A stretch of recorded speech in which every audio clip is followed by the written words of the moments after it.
দশক স্থানে কি হতে পারে কি হতে পারে না। যেমন আমি বললাম যে 1/4 কোন একটা সংখ্যা আছে তার দশক স্থানে 1 আছে এবং একক স্থানে 4 আছে, কোন একটা পূর্ণবর্গ সংখ্যা, এটা কি হতে পারে 14 হবে?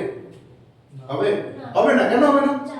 কেন? অবশ্যই 4 দিয়ে ভাগ যেতে হবে তো, আর 14 কে তো 4 দিয়ে ভাগ যাবে না, এটা পূর্ণবর্গ সংখ্যা। পূর্ণবর্গ সংখ্যা মানে সেটা কত দিয়ে ভাগ যাবে? 4 দিয়ে, কারণ এটা জোড় সংখ্যা আছে, তাই না? 4 দিয়ে ভাগ যাবে।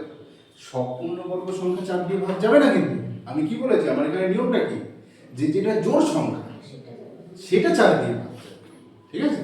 তার মানে এটা হচ্ছে গিয়ে কি 1/4 4 দিয়ে ভাগ যাবে না, তার মানে এটা হবে না। আমি যদি বলি 2/4 হতে পারে, অবশ্যই 4 দিয়ে ভাগ, তাহলে এটা হতে পারে। আমি বললাম 3/4 হতে পারে, হবে না। তাহলে আমি বললাম 5/4 হতে পারে, হতে পারে না, 4 দিয়ে ভাগ যাচ্ছে না। আমি বললাম 6/4 হবে। আমি বললাম 7/4 হবে না। আমি বললাম 8/4 হবে, হবে। আমি বললাম যে 9/4 হবে, হবে না। ঠিক আছে, ক্লিয়ার?